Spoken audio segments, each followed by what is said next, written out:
तो तुम लोग अपनी बेगमों से मेकअप करा के आ गए हो या नहीं करा के आए? बेगम हमारी मेरी तो बेगम कोई मेकअप शेकअप नहीं कराती कराती मेरा। अगर बेगम से मेकअप कराया होता तो इस वक्त बैठा ना होता इधर। मेरी भाईजान मेरी वाइफ यूरोपियन है, उनको नहीं आते मेकअप शेकअप। फौजी मनमौजी में खुश आमदीद। मैं हूं आपका मेजबान मेजर रजा। और आज तो इंतहाई शुगर लग गया। इंतहाई शुगर इसलिए लग गया कि मेरे दो बचपन के क्लास फेलोज जिनको लंगोटिया यार कहते हैं, मैंने उनको बुलाया हुआ था। और उनके आने से पहले हमने अपनी किस रिकॉर्ड की थी, लेकिन वो बड़े भारी उर्दू के लफ्ज हम बोल रहे थे, तो वो शौमी एक किस्मत कि वो रिकॉर्डिंग कुछ सही नहीं आई। और वो एडिटर ने कहा कि नहीं सर सही नहीं आई, और अभी ये मेरे पास लंच के लिए आए थे। तो मैंने इनसे कहा कि अभी रोटी लगने में टाइम है, तो तुम लोग इस तरह करो कि कि थोड़ी उजरत दो।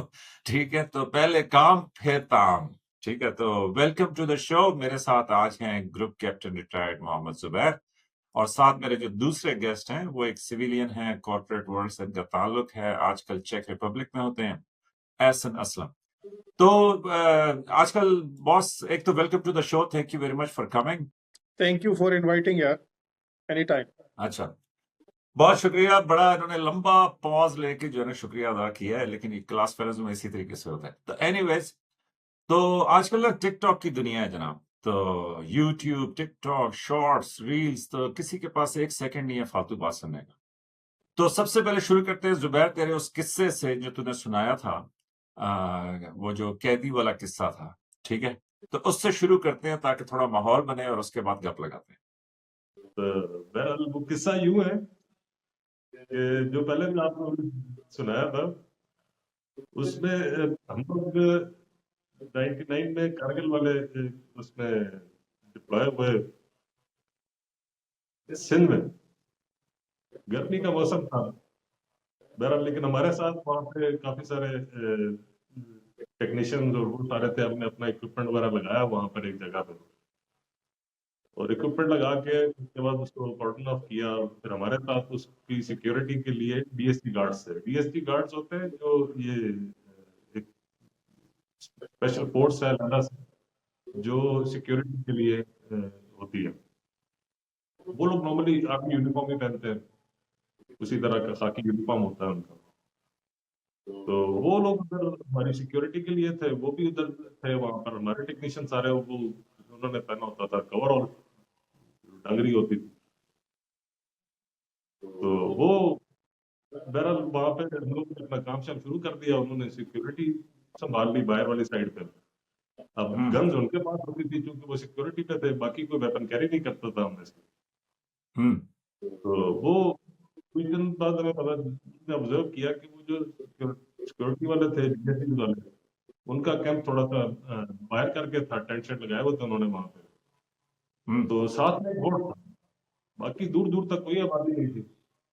हम्म। वो गोट वाले उन डीएसपी वालों की ना बहुत ज्यादा खिदमत करनी शुरू हो गई। उनको दूध भी ला के देना, मक्खन ला के देना, ये ये पराठे ये शराठे बना के देना। तो ये बड़ी ये उनकी ऐसी सिंध तैसी में, थी वहाँ। ये सिंध तो में इससे जो लोगों ने गांव होते हैं छोटे छोटे। वो इधर से ये चीजें चीजें ले रहे हैं ना।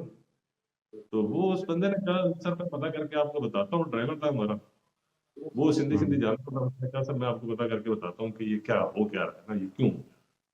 हम्म। तो वो कुछ देर बाद आया मेरे पास। उसने आगे कहा कि वो तो वोट वाले जो है ना, वो तो इनकी खिदमत कर रहे हैं अपनी मर्जी से। देखो वो क्यों कहता है सर, ये इन्होंने उनको कहा है जी कि हम फौजी हैं, ये डीएससी वाले, वो हम फौजी हैं, हम्म। तो ये हम अपने साथ कैदी लेकर आए हुए हैं बिगाड़ के लिए। तो हम इनकी इधर जो है ना, इनको सारा अंदर बंद किया हुआ ताकि ये लोग यहाँ से भाग ना जाए। तो वो वोट वाले उनको जो है ना फौजी समझ रहे थे, और हम सबको कैदी। तो बस ये, क्योंकि उनके पास वेपन भी था और हम लोग तो सारे टेक्नीशियन बेचारे और कोई ऑपरेटर इस तरह के लोग थे, क्योंकि वो इक्विपमेंट लगाया हुआ था। तो बस खुलासा बात का ये है कि जिसके हाथ में बंदूक होती है ना, वही सरदार होता है।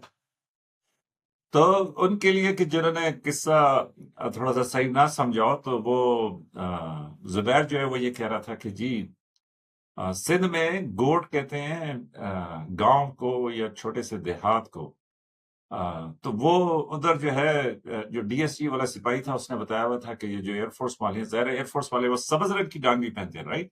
कि सब सब्ज रंग की जो ओवरऑल पहनते हैं, जिसको डांगरी कहते हैं, तो वो उन्होंने पहनी भी थी, तो उसकी वजह से जो है ना उन्होंने कहा कि जी ये तो फौजी नहीं है, तो ये कैदी हमलाए में है, तो तुसी जो है ना फौज की खिदमत करो और इसको। तो ये देख, ये तो फौज की बातें हैं ना जुबैर।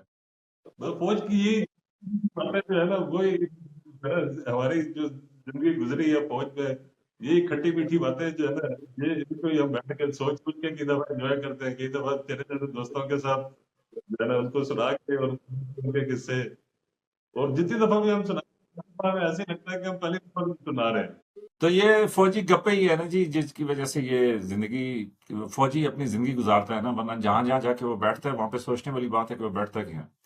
तो ऐसा तू कैसा है भाई, कैसा चल रहा है, क्या कहते हैं उसको, तेरा यूरोप और तेरी ओवरसीज पाकिस्तानी कॉर्पोरेट वर्ल्ड, और मतलब क्या कहानियां है, कोई पाकिस्तान आके कैसा लगा? भाई पाकिस्तान तो जाहिर बात है यार, हम जहाँ भी रहे दिल में तो पाकिस्तान लेके घूमते हैं। तो हम्म। फिजिकली आके उसको तबर्रुक के तौर पे देगा, इतना दफा अपने प्यारों से मिल लेते हैं, यहाँ पे आप लोगों से मिल लेते हैं, माँ बाप से मिल लेते हैं, जिनके हयात है उनको मिल लेते हैं, जिन नहीं है उनके लिए दुआ कर लेते हैं। कुछ दिन गुजार के फिर एहसास दिलाया जाता है कि भाई आपकी जरूरत बाहर ज्यादा है, यहाँ पे कम है।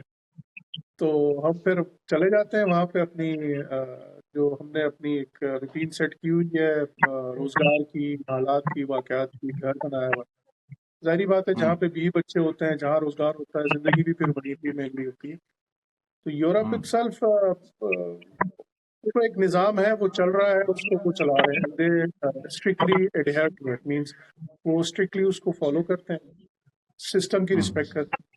ठीक है। तो वो चर्चिल ने सेकेंड वर्ल्ड वॉर में पूछा था ना कि यार अगर सब कुछ नहीं भी चल रहा तो आप ये बताओ कि हमारा अदालती निज़ाम इंसाफ दे रहा है? तो उन्होंने कहा जी दे रहा है। तो उन्होंने कहा फिर सब कुछ ठीक है। तो यूरोप का भी यही है कि वो अपने कवानीन पे सख्ती से अमल करते भी हैं और सख्ती से अमल करवाते भी हैं। मुश्किल वक्त भी हम्म। आते हैं, आसान वक्त भी आते हैं। तो बस ठीक है, ठीक है, ठीक है। ये जो रामलीला तू पढ़ रहा है ना, ये तो हमें तो यहाँ पे रामलीला अजबर ये याद है है कि ना। सर और मुश्किल चर्चिल, अच्छे और वक्तों में हम चर्चिल, लोग अच्छे वक्तों में गए, तो अगर आप वहां पे रह रहे हैं, जिंदगी शुक्र, अगर मुश्किल वक्त भी थोड़ा सा आ गया तो हम वहां पे सरवाइव कर रहे हैं। तो एक उम्मीद है कि यार चलो हालात बेहतर हो जाएंगे। तो बहरहाल ये जो रामलीला तूने सुनाई है ना, असल ये तो वो क्या कहते हैं उसको, हमें अजबर याद है। और दूसरी बात ये है कि इसमें ना जो चर्चिल ने फरमाया था, इसमें थोड़ी सी तरमीम कर ले। ऑलरेडी 10 मिनट 12 मिनट हो गए हैं, यहाँ पे एक ब्रेक भी ले लेते हैं। उस दौरान तुम दोनों अच्छे बच्चों को मैं रोटी खिला के फिर दोबारा वापस ले आऊंगा। तो वो चर्चिल साहब के उसमें इजाफा कर ले कि जी उनकी अदालतें जो है ना, उन्हीं को अपने माशरे के अंदर तो इंसाफ देती हैं, लेकिन अगर आलमी इंसाफ की बात करें ना, तो वहां पे फिर वो चंगी डंडी मारते हैं, क्योंकि वहां पे सबसे पहले उनके लिए उनका अपना मफाद होता है। वो जिस तरह परवेज मुशर्रफ साहब ने कहा था ना कि सबसे पहले पाकिस्तान, तो वो फिर सबसे पहले इंग्लिस्तान को रखते हैं। तो एनीवेज यहाँ पे नाजरीन 10-11 मिनट हो गए हैं। आपने ग्रुप कैप्टन जुबैर का एक बड़ा मजेदार किस्सा सुना कि उसने गांव वालों को, गोट वालों को ये बताया था कि जनाब ये कैदी हैं और हम इनकी ड्यूटी पे लगे हुए हैं, इनको बेगार के लिए लाए हुए हैं। तो मुझे ये लग रहा है कि आज मैंने इनको खाने पे भी जो बुलाया, तो ये दोनों मेरे सामने कैदी हैं। तो इनको भी मैंने बेगार पे लगा दिया कि जी पहले मैं प्रोग्राम रिकॉर्ड करूंगा और उसके बाद। तो यहाँ पे लेते हैं एक ब्रेक, और ब्रेक के बाद कहीं ना जाइएगा, वो इसलिए कि हमने आज जुबैर से कुछ और किस्से सुनने हैं, और साथ एहसन जो है ना एज ए सिविलियन, उसकी ये वाली दास्तान रह गई। वो जो शुरू में तारफ़ कराना था, वो उसमें रह गया, जो पिछली अटेम्प्ट में हमने रिकॉर्ड करवाया था, जिसमें एहसन ने बताया था कि ये आईएसएसबी से रिजेक्टेड सिविलियन है। ठीक है, और इससे थोड़ा-सा कहा कि जी आजकल मायूसी फैली हुई है। तो वो ज़ुबैर और मुझे तो समझ आ गई थी कि ये मायूसी इसलिए फैली हुई है कि ये आईएसएसबी में जो रिजेक्ट हुआ, तो बस उस दुःख से ये निकला नहीं। तो एनीवेज़ इनको नहीं खाना-शाना सर, एक खिला और के। वजह भी है सर, एक और वजह हुँ। भी है।